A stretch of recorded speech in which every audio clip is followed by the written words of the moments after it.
Hi, it's me again, Dimple Umali, and welcome to episode 3 of my video, where I will introduce you to media information literacy. What is media? Media plays the most informative role in our society. It describes any channel of communication. This can include anything from printed paper to digital data.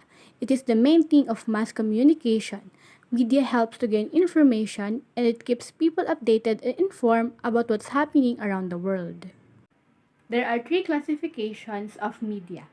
It can be printed, like magazines or newspaper, and it can be broadcasted, like on radio and television, and of course, it can be online, like social media platforms.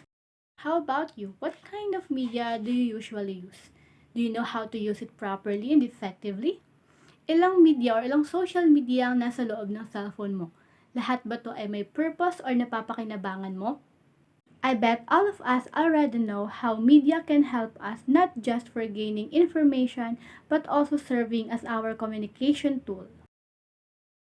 Now, what is literacy? Literacy is our ability to read, write, speak, and listen in a way that let us communicate effectively. It is having knowledge about a specific subject. So, literacy in Tagalog is pagkatuto or yung pagkatuto natin na bumasa at sumulat. Ito yung nare-recognize natin yung mga salita, yung mga letra at nakaka-form tayo ng mga words. Yun yung kakayahan natin at yung abilidad natin na matuto ng isang bagay. So therefore, media literacy is our ability to access, analyze, evaluate, and create media in a variety of forms.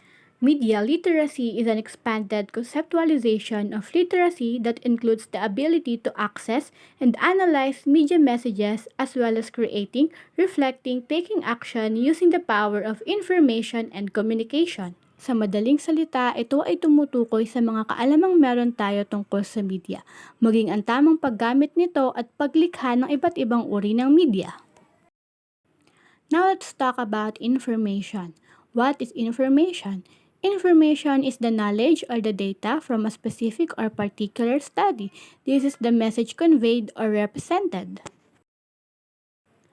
While information literacy, it enables an individual to acquire, evaluate, and use information. It is the ability to find, organize, interpret, and use the information effectively. For example, we are doing a research paper. Hindi kailangan lahat ng informations or data na makikita natin online ay siyang ilalagay natin, hindi ba? We need to think deeply and critically. Ilolocate natin yung informations na pinakang kailangan lamang natin. And it also talks about our ability to interpret it or mas mapalawak yung informations na nakita natin or nakuha natin sa isang reliable source.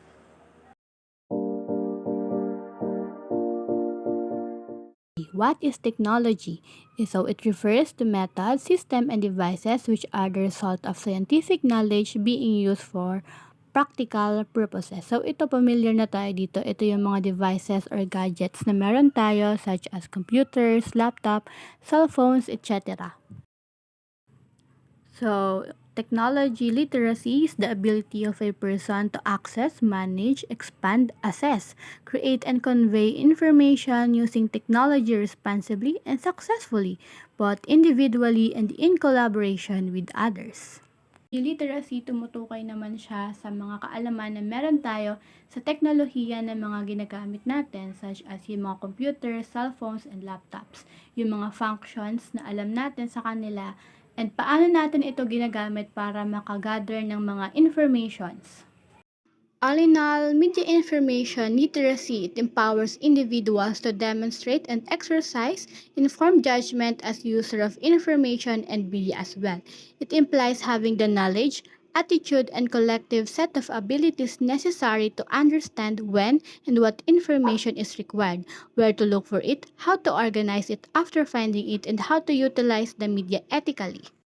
So media information literacy equip us the competencies that we need to fully benefit from media and information channels and avoid false information that can affect our learning or worse, our relationship with others. In order to be a media information literate person, We must be able to recognize when information is provided, and we should have the abilities to locate, evaluate, and formulate questions about what we watch, read, or listening. This can potentially enable youths to new things and ideas as well as deeper appreciation of their already existing interests. Here are some ways to be a media information literate. First, you should know what media is and its function. You should be able to identify various medias and use it in an effective way. Next, spread the importance of accurate information. It will be a shame if what you share is a fraud, right? So be critical with information and always check the source, which is the next one. Evaluate the credibility of the information and sources. Katiwa-tiwala ba ang source na nakita mo? O may potensyal na gawa-gawa lamang to. Now you already know a lot of things. We already tackle about media, information, literacy, technology, media literacy, technology literacy, information literacy, and media information literacy. Now, before I end this video, I just want to drop this quote by Arthur Toffler. The illiterate of the future will not be the person who cannot read and write. It will be those who cannot learn and relearn. Because sometimes there are people who cannot read and write, but they have the interest to learn new things, so we shouldn't underestimate them. Hindi lamang dapat tayo marunong bumasa at sumulat, dapat marunong tayong mag-learn or matuto ng mga bagay and learn. Alisin yung mga hindi naman nakakatulong, relearn, is mas i-enhance yung mga kaalaman na meron tayo. Never stops learning because life never stops teaching. It's a never-ending cycle of learning, and it's a good thing that we are always craving for knowledge. That would be all. Thank you for watching.